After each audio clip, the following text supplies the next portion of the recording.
Hi friends, आप देख रहे हैं टैली अकाउंट्स में रोहित आपके साथ। देखिए, आज की इस वीडियो में हम फिर से बात करेंगे कि टैली सीखने के बाद आपको जॉब कैसे मिलेगी।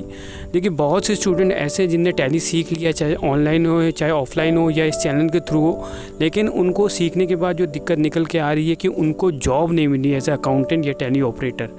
तो देखा जाए, इसको लेकर मैंने 4 से 5 महीने पहले एक वीडियो बनाई थी, ठीक है। उसमें मैंने आपको बताया था कि क्या दिक्कत आ रही है और आपको जॉब कैसे मिलेगी एज ए फ्रेशर। लेकिन बहुत से स्टूडेंट या जितने भी व्यूवर्स हैं उनने क्या किया, उस वीडियो को पूरा वॉच नहीं किया। तो ऐसा मत करिए, जो भी वीडियो इस चैनल पर अपलोड की जाती है उसको पूरा वॉच करो। वॉच करोगे तभी आपके सारे डाउट यहाँ पे क्लियर होंगे। तो यहाँ पे इसी के चलते मुझे दोबारा इस तरह की वीडियो बनानी पड़ रही है, जहाँ पे मैं आपको बताऊँगा कि क्यों दिक्कत आ रही, क्यों आपको जॉब नहीं मिल रही है और जॉब एज अकाउंटेंट फ्रेशर आप यहाँ पे कैसे पाएंगे।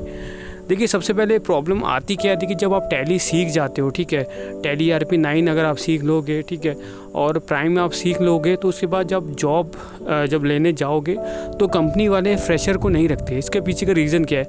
देखिए, रीज़न यही है, देखिए आज के टाइम में जैसे कि आपको पता होगा कि इंडिया की जो पॉपुलेशन है 142 करोड़ हो चुकी है। तो इसमें कंपटीशन बहुत ज़्यादा है, ठीक है। मार्केट में आपको भर भर के ऐसे बंदे मिल जाएंगे जिनके पास अच्छा खासा एक्सपीरियंस है, 4 साल का, 5 साल का। तो ऑब्वियस सी बात है, कंपनी को ऐसे बंदे जब मार्केट में मिल रहे हैं, ठीक है, जिनके पास अच्छा खासा एक्सपीरियंस है, जो कम सैलरी में काम करने के लिए तैयार हैं, तो ऑब्वियस सी बात है वो आपको क्यों सेलेक्ट करेंगे, ठीक है। इतना ज़्यादा पॉपुलेशन है, इतना ज़्यादा कंपटीशन है, तो भाई ऑब्वियस सी बात है, अगर आप कंपनी के पॉइंट ऑफ व्यू से सोचो, ठीक है, कि अगर आपके सामने 2 बंदों को खड़ा किया जाए, ठीक है, एक फ्रेशर को खड़ा किया जाए, एक एक्सपीरियंस वाले को खड़ा किया जाए, तो क्या आप किसको सेलेक्ट करोगे? ऑब्वियस सी बात है, आप एक्सपीरियंस वाले बंदे को सेलेक्ट करोगे, क्योंकि उसने उस तरह का काम पहले भी किया है। फ्रेशर का क्या है, फ्रेशर की कोई गारंटी नहीं है कि उसने सही से सीखा है या नहीं सीखा। आपने उसको नौकरी अगर दे दी, हो सकता है कुछ गलत कर दे, कुछ गलत एंट्री पास कर दे, लेकिन एक्सपीरियंस को अगर आप रखोगे तो एक एश्योरिटी आपके मन में बनी रहती कि हाँ भाई, इसने पहले भी नौकरी कर रखी, तो ये गलत काम नहीं करेगा, ठीक है। जो भी एंट्री पास करेगा वो सही से करेगा, तो एक कॉन्फिडेंस आ जाता है। इसी के चलते जो एक्सपीरियंस वाले बंदे होते हैं, ठीक है, उनको ज़्यादा यहाँ पे प्रीफर किया जाता है, ठीक है। अब एक चीज़ और बताना चाहूँगा, क्योंकि देखिए कंपटीशन बहुत ज़्यादा बढ़ चुका है मार्केट में। से हज़ारों बंदे आपको मिल जाएंगे जो अकाउंटेंट की, जिनने जॉब पहले भी कर रखी है, जिनके पास अच्छा खासा एक्सपीरियंस है। तो एक टाइम ऐसा होता था, अगर आपने टैली सीख रखी है, ठीक है, ERP9 प्राइम, तो जो टैली का जो रोल होता, जो भी टैली ऑपरेटर को रखा जाता था, उसका जो रोल होता था सिर्फ एंट्री पास करने का होता था।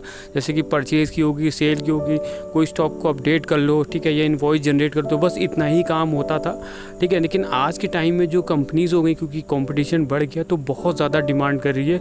वो सारी चीज़ डिमांड आज की डेट में कर रही है जो एक टाइम पे CA करता था, ठीक है। जैसे कि GST filing, TDS filing, income tax return filing, ये जो काम होता था, ठीक है, या TCS फाइलिंग, ये जो काम होता था वो CA करता था, ठीक है। लेकिन आज की डेट में अगर आप किसी कंपनी में जाओगे, आपसे पूछा जाता है कि आपको GST फाइलिंग करना आता है, आपको TDS करना आता है, तो सही मायने में देखा जाए ये जो काम है, ठीक है, ये CA का काम होता है, ये टैली ऑपरेटर का या अकाउंटेंट का काम नहीं होता, ठीक है। लेकिन आज की डेट में क्योंकि कंपटीशन बढ़ गया है, तो जो कंपनी है वो क्या कर रही है, जो नॉर्मल टैली का बंदा है उससे ये सारी चीज़ें एक्सपेक्ट करी कि उसको ये सारी चीज़ें आनी चाहिए।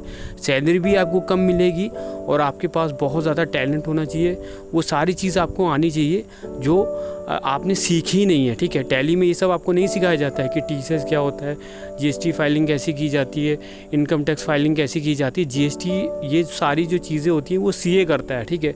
लेकिन जब आप टैली का कोर्स करोगे, सिर्फ आपको ये सब बेसिक चीज़ें बताई जाती है, एंट्री पास करना, ठीक है, सेल परचेज़ हो गया, ठीक है, इनवॉइस जनरेट करना, ये सारी चीज़ें आपको सिखाई जाए कि ये जो चीज़ें होती हैं CA की, ये आपको नहीं सिखाई जाती। ये तभी आपको सीखने को मिलेगा जब आप किसी CA के अंडर काम करोगे या अगर आप खुद एक CEO हो। लेकिन आज के टाइम पे कंपटीशन इतना ज़्यादा हो गया है कि कंपनी ये डिमांड करी कि आपको सारी चीज़ आए, ठीक है, और सैलरी भी आपको कमी मिलेगी। तो चलिए बात करते हैं इसका सॉल्यूशन क्या है। देखिए सॉल्यूशन क्या है, देखिए सबसे पहले मेरा ये रिकमेंडेशन है, अगर आपकी एज कम है, 21 साल है, 22 साल है, तो मेरा ये रिकमेंडेशन है, आप सबसे पहले सरकारी जो नौकरी होती है, जितनी भी सरकारी कंपटीशन होते हैं, ठीक है, इसकी तैयारी करो, ठीक है। अगर आप टैली सीख भी ले तो ऐसा कुछ बुरा आपने नहीं कर दिया, आपकी स्किल ऐड हो रही है, बढ़ रही है, तो अच्छी बात है। लेकिन अगर पॉसिबल है, अगर आपको ऐसा लगता है कि हाँ भाई हमारी तैयारी अच्छी है, हम पढ़ाई में अच्छे हैं, या हम किसी सरकारी कंपटीशन को बीट कर सकते हैं, तो मेरा यही रिकमेंडेशन है, आप सरकारी की बिल्कुल तैयारी करो। लेकिन अगर आपको ऐसा लगता है कि भाई हाँ हमसे तो सरकारी नहीं हो पाएगा, ठीक है, हम तो पढ़ाई में वीक है, हमारे मैथ्स कमज़ोर है, रीजनिंग कमज़ोर है, तो ऐसी कंडीशन में अगर आपकी एज कम है, 21 साल है, 22 साल है, तो अगर आप सबसे पहले टैली सीखो, सबसे पहले टैली ERP9 सीखो, फिर प्राइम सीखो। उसके बाद आपको करना क्या है, आपको अपने सिटी में जो भी आपका शहर है वहाँ पे जो CA फर्म्स होते हैं, ठीक है, जो CA होते हैं, जितने भी CA होते हैं, क्या करते हैं, अपनी खुद की एक फर्म खोल देते हैं, कंपनी खोल देते हैं, ठीक है, जहाँ पे वो लोगों को सर्विस देते हैं, GST फाइलिंग की, TDS filing, income tax filing, TCS filing, ठीक है। तो आपको क्या करना होगा, गूगल में सर्च करना होगा, ठीक है, जो भी आपके सिटी में कोई अच्छा चार्टर्ड अकाउंटेंट है, तो जितने भी चार्टर्ड अकाउंटेंट है वो हायर करते रहते हैं, ठीक है, जितने भी फ्रेशर्स होते हैं, तो वो आपको सर्च करना होगा, ठीक है, गूगल में कर सकते हो या कोई जान पहचान का अगर आपको कोई मिलता है तो उसके पास आपको जाके नौकरी करनी होगी, ठीक है। तो जब वहाँ पे आप जाके नौकरी करोगे किसी CA के अंडर, तो वहाँ पे वो सारी चीज़ें आपको सिखाई जाएंगी जो आज की डेट में एक अकाउंटेंट की प्रोफाइल में मांगी जाती है, जैसे कि GST फाइलिंग हो गई मंथली, TDS फाइलिंग हो गई, ठीक है, TCS फाइलिंग हो गई, ठीक है। तो ये सारी चीज़ें जब आप किसी चार्टर्ड अकाउंटेंट के अंदर काम करोगे तो वो आपको ये सारी चीज़ें सिखाएगा। तो कम से कम ये टारगेट मान के चलो कि 1 साल आपको उसके अंदर ये सारी चीज़ें सीखनी है। और किसी भी कंपनी में आज की डेट में अगर आप अकाउंटेंट की प्रोफाइल के लिए जाओगे तो मिनिमम 1 साल का एक्सपीरियंस मांग रहा है। 1 साल से लेकर 5-6 बड़ी कंपनी 6-7 साल का भी मांग रही है, तो उसमें थोड़ी सी सैलरी आपको ज़्यादा मिलेगी।